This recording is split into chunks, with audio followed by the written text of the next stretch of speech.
Hi guys, I'm Juliana from Hope the Wild Burro Place. I am a donkey farrier trainer. I back home in Montana worked for an outfitter for many years, guiding trail rides, pack trips, fly fishing trips.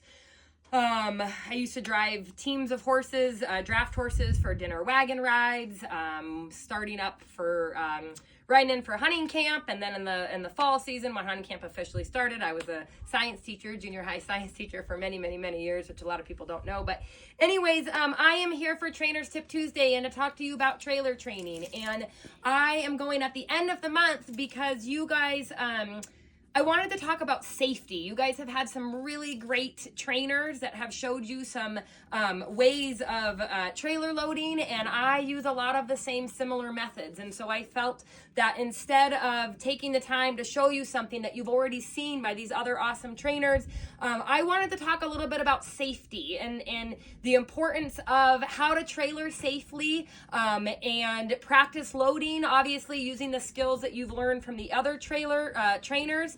But the first thing that I want to talk about is anytime that you are trailering or working with livestock, you should always have a really sharp knife in your pocket. Never should you trailer and not have a sharp knife. And I'm not talking a knife that you use to open packages sometimes and it's got sticky goo on it. I use these knives that have the razor sharpness on them, and I can replace those blades. I even tell my kids at home, my knives are not to ever open a package. And I say this because when you've been around livestock long enough, and like when I worked on the ranch for all those years, I managed a herd of 50 and mules, draft horses, regular size horses, all large animals. Accidents happen and things happen and animals do stupid things. And so you should always have a knife, especially when you're trailering. The other thing that I want to talk about real quick is that when you go to tie up or practice trailering, you need to make sure that your truck is hooked up. And I will just be honest, I feel like donkey owners are almost like the most dangerous people, and I'm not saying this in a bad way. It's because we have really smart animals. People always think that donkeys are stubborn, and that stubbornness is not stubborn. They're thinkers, and they're thinking through situations. And because of that, donkeys have a higher self-preservation. That's why they do think through situations. And very rarely will a donkey put themselves in a really stupid situation. And no offense to horses, horses will. And so more wrecks that I've seen over the years have been with horses over donkeys. So I feel like donkey owners get a little bit spoiled in the sense of not thinking through possible wrecks because donkeys think through situations. But so with that being said, I want to teach some safety things. And the first and most important thing is how we are tying, whether we are tying to our trailer, inside our trailer, outside of our trailer. I also want to talk about manners, getting out of the trailer and making sure those animals aren't running over the top of you, okay? So when we first talk about tying, before we even tie up an animal, the biggest thing that I see that people are making some really dangerous mistakes with is not having a halter that is snugged up correctly, okay? Whether it's a rope halter, I'm using a rope halter, or if it's a flat nylon halter, I am seeing halters that are too long and too low. And I'm going to show you this, okay?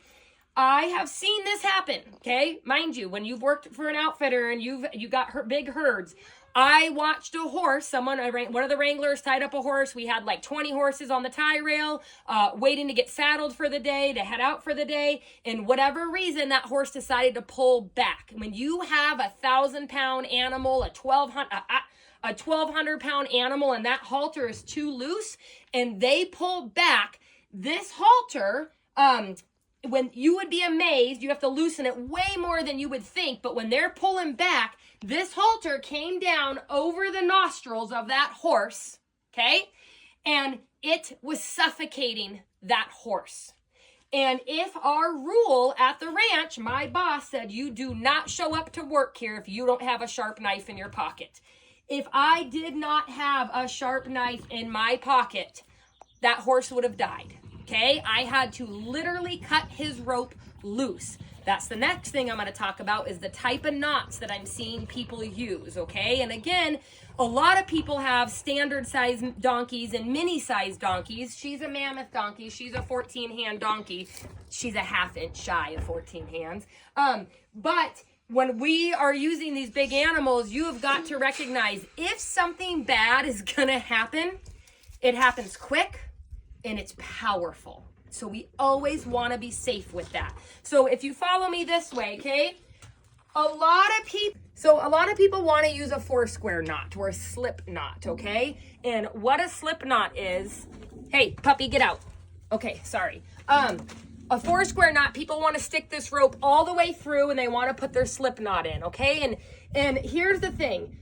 For many, many years growing up, I used a slip knot. And I turned away from a slip knot because, again, once you've had wrecks and you recognize what can happen and the power of these animals with a slip knot, if an animal pulls back, that slip knot will tighten so tight that you can't get it undone. And again, a lot of donkey owners have small donkeys that if they pull back, it doesn't get that tight. But when you've got full-size donkeys, mules, horses, big draft horses, and you recognize the power of that animal, when they pull back in a slip knot, you cannot get that undone. And again, that is where a knife comes in handy. The other thing, before I get into the type of knot that I do use, is that when we tie our animals, we want to tie just long enough that there's a nice little dip in the rope. That's good. That there's a nice little dip in the rope, that they can stand with their head relaxed, but you cannot tie that they can get their head down to the ground. Again, a lot of donkey owners get away with this. But if they can get their head down to eat off the ground, to nibble, to pick up something off the ground, that means they can also get a leg over that rope. And luckily, because donkeys don't always react the way that a horse reacts, oftentimes donkeys get tangled up and they don't blow up. But I have watched horses who have been tied incorrectly get a leg over the rope, pull back. They have rope burned themselves so badly that I could smell the burning flesh off their legs. It's not worth doing. So whatever you tie to, whether it's your trailer, outside the trailer, in the trailer, if you're tying to a tree, anything that you tie to, number one, needs to be something solid. So because I'm tying a full-size animal up to a trailer, it needs to be hooked to my truck. You get a few horses on here and they go to pulling back and you got a trailer not attached to a vehicle, you can have a wreck, okay? So making sure, again, that the length of your rope is just long enough that they can stand relaxed. Now, come this way. I want you to see.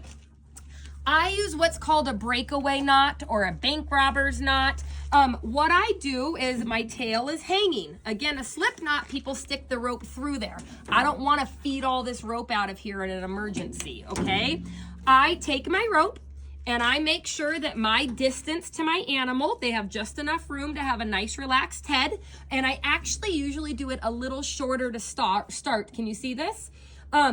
Because when you get it tied, you get a little extra inches to it. So I start with it a couple inches shorter.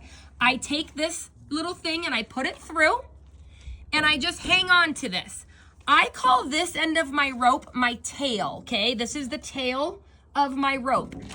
This is my main line. And what we're doing with our tail is we're going over, under, over, under. So I'm going to start with it because it's already over. I'm starting under. Then the tail goes over the main line. Then it goes under the main line.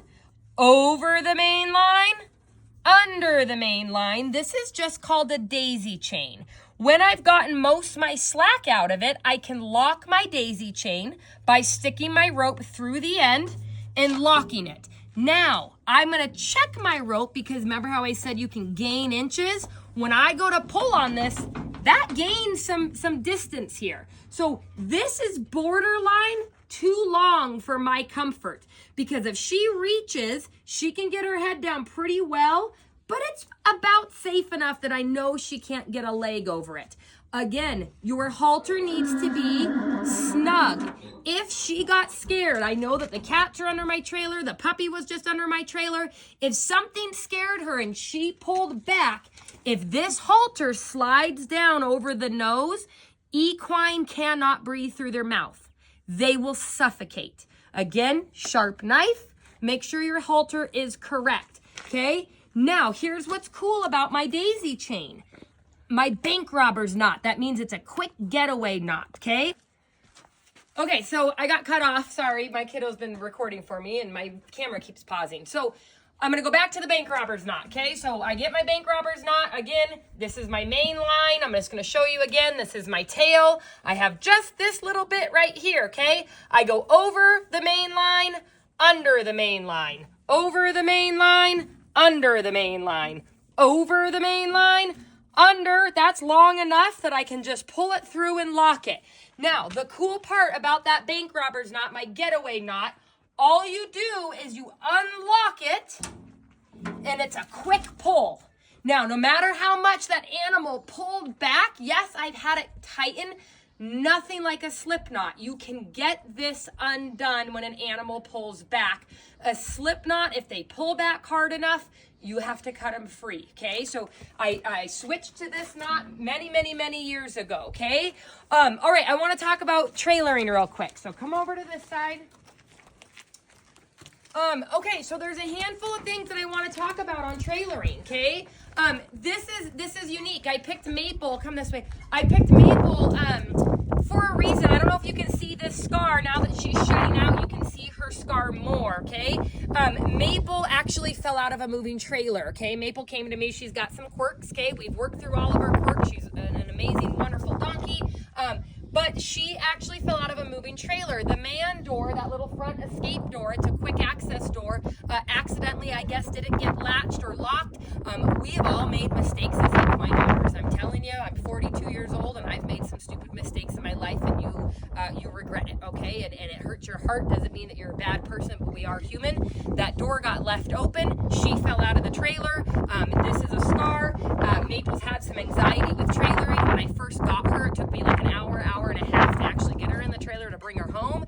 And they warned me that every time she gets in the trailer, she backs herself up and she rubs and rubs and rubs and she literally rubs herself raw, okay? So on the drive home, I had like an hour and a half drive home, she rubbed herself bloody, took her on a few trailer rides. I really tried to think through what was going on. She rubbed herself bloody, okay? So Maple, I actually put in and have her ride backwards. Now, if you ever have animals loose in a trailer, you'll actually notice that they will all turn around and ride backwards. They prefer to ride backwards. I think the trailer companies made trailers wrong.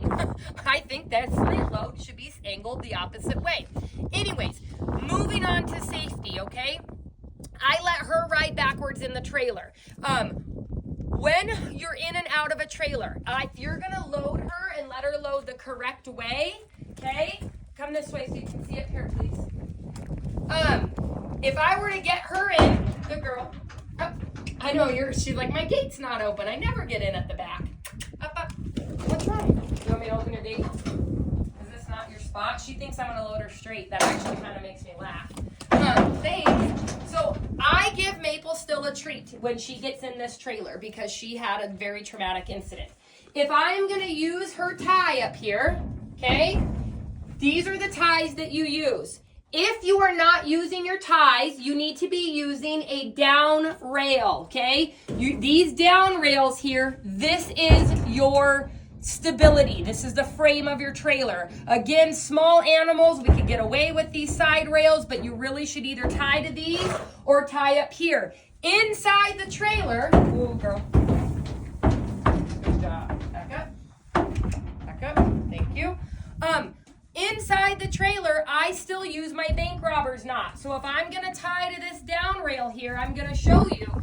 Same thing in a trailer. I do not let her get her head down to the ground. If she steps over that rope and I'm driving, I can't help her. I don't know that it happens until I stop and check on my animals. I don't have a camera in my trailer. I use my bank robber's knot. I tie it so it's just long enough that she is comfortable, okay, that she can relax her head, but that she can't get her head to the ground. The other thing that I want to talk about is I do not let, I don't know if you've noticed, I don't let my animals rush out of the trailer. This is something that you need to practice. I have gotten horses and mules and animals out of the trailer, and they try to, you get them turned around, whether you're backing them out or you turn them around, and they try to bolt out of that trailer. It is dangerous. I have watched a human get run over. Do not do it, you guys. It is really important that you teach them to just stand here, be relaxed, okay? The other thing is that when you get animals in and out of a trailer, when I go to get them out, if you back up real quick, I'm going to let her, I'm telling her she can go, excuse you, and she needs to turn and face me. And she needs to stand here and wait for me.